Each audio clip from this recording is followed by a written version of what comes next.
Taipei City, 1995. Kepolisian kota Taipei menerima panggilan telepon dari seorang pria. Pria yang mengaku bernama Liang itu mengatakan kalau semua anggota keluarga pemilik flat yang ia sewa telah tewas dibunuh. Peristiwa itu terjadi di salah satu gedung kecil yang berada di Jalan Hualing, distrik Shilin. Tak lama setelah Liang menutup teleponnya, kepolisian kota Taipei kembali mendapat panggilan telepon dari seorang pria yang juga mengatakan telah terjadi pembunuhan di lokasi yang sama. Orang kedua yang menghubungi kepolisian itu ternyata adalah bos dari Liang. Ia bisa tahu telah terjadi pembunuhan karena sebelumnya Liang telah terlebih dahulu menelpon dirinya. Karena merasa khawatir, akhirnya si bos ikut melaporkan kejadian tersebut. Mendapat 2 panggilan darurat di waktu yang hampir bersamaan, tentu membuat polisi semakin khawatir. Oleh karena itu, polisi memutuskan untuk langsung menuju TKP. Sesampainya di lokasi, polisi dikejutkan dengan penemuan mayat pria yang berada di tengah genangan darah. Tak hanya itu, ketika polisi mulai memasuki ruangan dalam rumah itu, mereka juga menemukan mayat remaja putri dan juga seorang wanita paruh baya. Semua korban diketahui memiliki bekas luka tusukan di sekujur tubuh mereka. Namun dari ketiganya, korban wanita yang masih remaja itulah yang mempunyai luka paling parah. Polisi menemukan setidaknya 21 luka tusukan di sekujur tubuh wanita malang itu. Bahkan saking parahnya, bagian kepala dan tubuh korban dalam kondisi hampir terpisah. Polisi melanjutkan investigasi dengan meminta keterangan kepada Liang, si pelapor. Tapi saat mereka membuka pintu rumah Liang, polisi menemukan Liang sudah terkapar tidak sadarkan diri dengan beberapa luka tusuk di tubuhnya.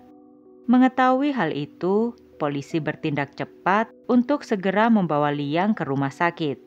Tentunya polisi berharap Liang bisa selamat karena dirinya lah satu-satunya saksi dalam peristiwa itu. Untungnya luka Liang tidak begitu fatal hingga akhirnya ia dapat memberi keterangan kepada pihak kepolisian. Liang mengatakan jika para korban adalah keluarga Yu, pemilik flat yang ia sewa. Selanjutnya korban wanita muda itu bernama Shan, sedangkan 2 korban lainnya merupakan ayah dan ibu Shan. Menurut Liang, saat itu ia mendengar suara gaduh seperti orang bertengkar. Awalnya Liang tidak begitu menggubris suara itu karena ia mengira mungkin si pemilik gedung sedang bertengkar dengan sang istri. Namun lama-kelamaan, suara gaduh itu berubah menjadi suara teriakan. Di sini Liang sudah merasa kalau ada yang tidak beres. Ia akhirnya memutuskan untuk keluar dan melihat apa yang sebenarnya terjadi. Begitu keluar, ia sama sekali tidak percaya dengan apa yang ia lihat. Saat itu ia melihat seorang pria sedang menusuk semua anggota keluarga Yu secara membabi buta. Melihat hal itu, Liang mundur dengan perlahan dengan niatan kembali ke dalam rumahnya. Namun sayangnya, si pembunuh rupanya mendengar langkah kaki Liang dan langsung mengejarnya. Si pembunuh sempat menikam Liang sebanyak 6 kali sebelum akhirnya Liang berhasil kabur dan masuk ke dalam rumahnya. Dalam kondisi panik, akhirnya si pembunuh memutuskan untuk langsung kabur. Kemungkinan besar pembunuh itu kabur ke arah hutan yang terletak tidak jauh dari lokasi kejadian. Setelah mendengar kesaksian Liang, pihak polisi langsung menurunkan personil untuk mengejar si pembunuh. Keberuntungan saat itu masih ada di pihak kepolisian, karena tak lama kemudian, akhirnya polisi berhasil menangkap pelaku saat ia bersembunyi di dalam hutan.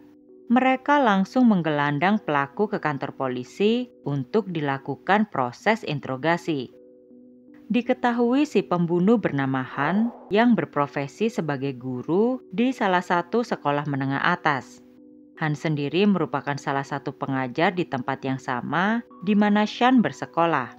Saat polisi menanyakan apakah benar Han telah membunuh keluarga Yu, ia sama sekali tidak menyangkalnya.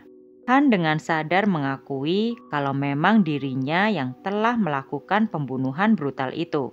Lantas apa yang sebenarnya membuat Han bisa dengan tega melakukan hal sekeji itu?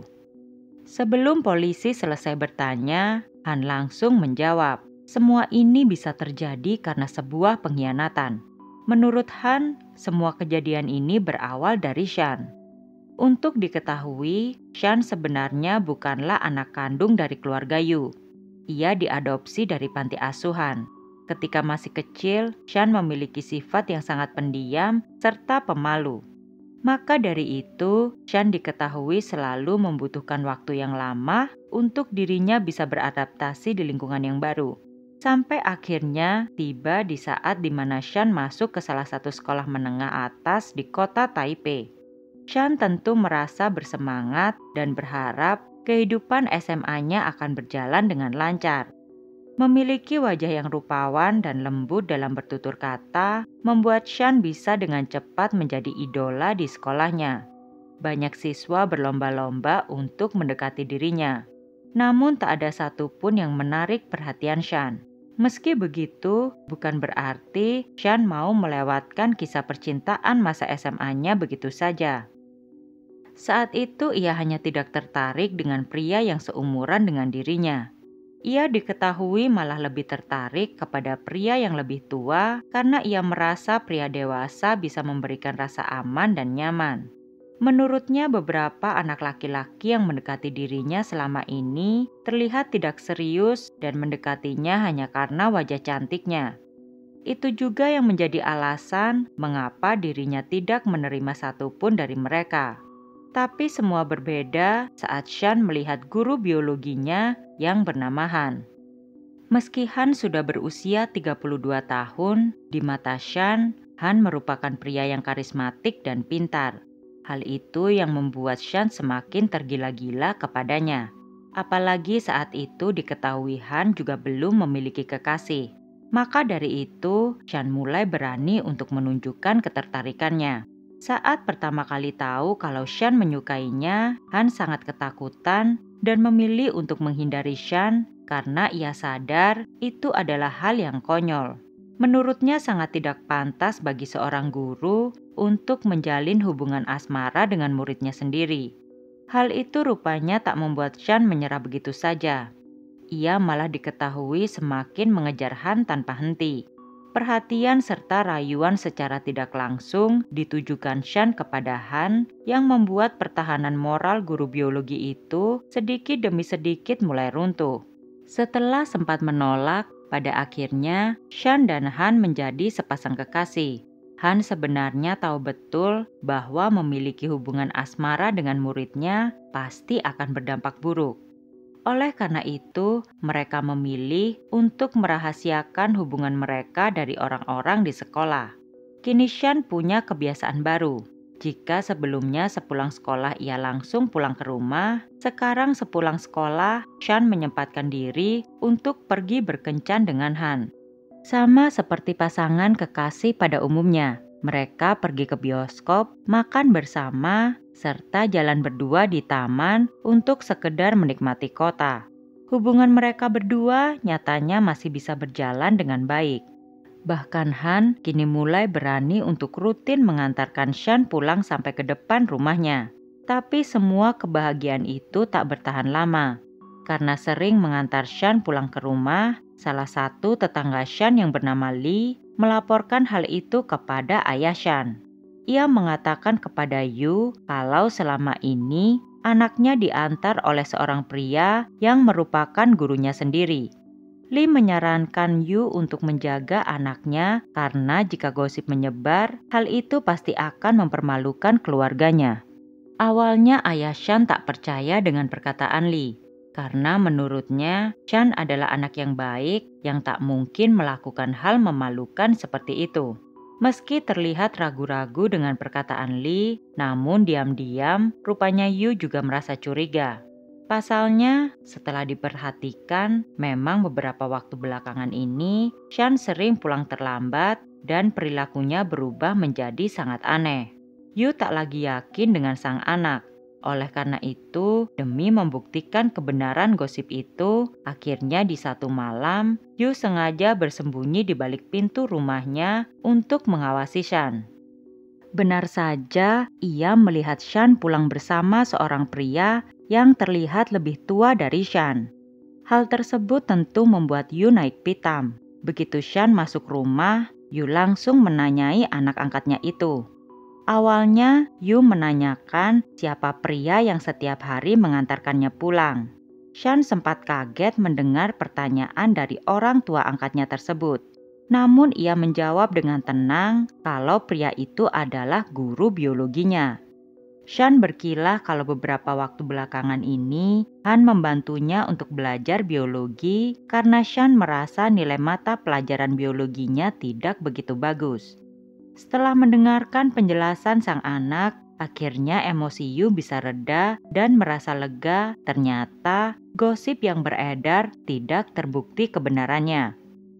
Yu berpikir kalau sudah wajar jika Shan ingin meningkatkan nilainya.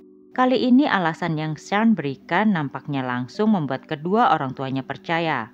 Tapi kebohongan dari Shan itu tak dapat bertahan lama. Di suatu hari giliran ibu Shan yang mendengar kabar tak sedap dari tetangga. Si tetangga mengatakan kalau ia melihat Shan sedang jalan berdua dengan pria yang lebih tua darinya. Karena sebelumnya Shan sudah menjelaskan alasan dirinya sering pulang terlambat, sang ibu dengan santai menjawab kalau pria itu adalah guru biologi anaknya dan Shan sedang mengambil pelajaran tambahan. Si tetangga lalu kembali menjawab, "Kau yakin anakmu hanya sekedar belajar? Karena waktu itu aku sempat melihat mereka sedang berciuman di tempat umum." Perkataan si tetangga itu sontak membuat ibu Shan terkejut. Ia kemudian memberitahu Yu tentang apa yang dibicarakan tetangganya. Mereka pun memilih untuk langsung menanyakan hal itu kepada Shan saat ia pulang nanti. Sore harinya, saat Shan baru saja sampai di rumah, orang tuanya langsung menanyakan kebenaran gosip tersebut. Kali ini Shan tak lagi dapat mengelak. Ia mengakui kalau memang dirinya sedang menjalin hubungan asmara dengan Han, gurunya sendiri. Sontak pengakuan itu membuat Yu sangat emosi, namun ia masih tak mau meluapkannya kepada Shan. Normalnya, saat seorang ayah melihat anaknya sedang menjalin hubungan asmara yang tak wajar dengan gurunya sendiri, pasti ia akan langsung meluapkan kemarahannya. Tapi mengapa Yu justru tak melakukan apapun? Usut punya usut, baik Yu ataupun istrinya ternyata punya agenda tersendiri kepada Shan. Mereka ingin memanfaatkan wajah rupawan Shan agar nanti saat Shan dewasa, mereka dapat menjodohkan putrinya dengan seorang pria kaya. Baik Yu dan istrinya berharap mendapatkan uang yang nantinya akan mereka gunakan untuk membayar hutang yang selama ini telah menumpuk. Untuk diketahui, meski Yu dan istrinya sudah sama-sama bekerja, namun gaji mereka tidak banyak. Ditambah lagi, Yu dan istrinya gemar bermain judi mahjong. Tentu gaji yang tak seberapa itu pada akhirnya habis di meja mahjong. Kecanduan judi membuat keduanya menjadi sering berhutang untuk memenuhi kebutuhan sehari-hari mereka. Hutang itulah yang menjadi alasan Yu dan istrinya ngotot akan menjodohkan Shan dengan pria kaya raya. Oleh karena itu, rencana Yu dan istrinya kini berubah total setelah melihat Shan terlihat begitu jatuh cinta kepada Han. Kedua orang tua angkat Shan itu menyuruhnya untuk segera memanggil Han ke rumah mereka dengan dalih ingin bertemu dengan kekasih sang anak. Mereka ingin memastikan kebenaran hubungan itu. Han awalnya sempat terkejut dengan undangan orang tua Shan, tapi ia tak punya pilihan lagi selain harus menerima undangan dari mereka. Tak lama kemudian, Han mendatangi rumah Shan. Tanpa basa-basi, Yu langsung menegur Han tentang moralnya karena telah memacari sang anak. Han hanya bisa tertunduk dan meminta maaf kepada Yu serta berjanji ia tidak akan melakukan hal-hal yang tidak senonoh kepada Shan sebelum mereka menikah. Yu kemudian mengatakan kalau dirinya adalah orang yang mudah diajak kompromi. Oleh karena itu, mereka memberikan persyaratan kepada Han jika ia tetap ingin menjalin hubungan dengan Shan. Syaratnya adalah Han harus memberi mereka uang sejumlah 12 juta dolar Taiwan atau sekitar 5,8 miliar rupiah dan sebuah rumah untuk masa tua mereka. Han terkejut dengan apa yang orang tua Shan katakan. Ia kemudian menjawab, jika sebagai seorang guru biasa, tentu dirinya tak akan sanggup menuruti permintaan Yu tersebut. Menurutnya permintaan itu terlalu konyol. Kedua orang tua Shan nampaknya tak terima dengan jawaban Han tersebut. Mereka lalu mengancam Han akan melaporkan ia ke dinas pendidikan dengan tuduhan melecehkan Shan jika permintaan mereka tidak dituruti. Han tentu takut jika Yu benar-benar melaporkan dirinya. Sudah pasti karirnya akan hancur. Oleh karena itu, Han memohon sampai berlutut di depan kaki Yu. Han berjanji ia akan bekerja dengan keras untuk akhirnya bisa menikahi Shan dan pada akhirnya bisa memberikan Yu uang beserta rumah yang mereka minta. Namun sayangnya upaya Han itu sama sekali tidak berarti bagi Yu. Ia langsung mengusir Han dari rumahnya. Han merasa hancur. Ia berjalan keluar rumah Yu dengan tertunduk lesu karena kecewa. Di saat yang sama, Han melihat Shan berdiri di dekat pintu rumahnya.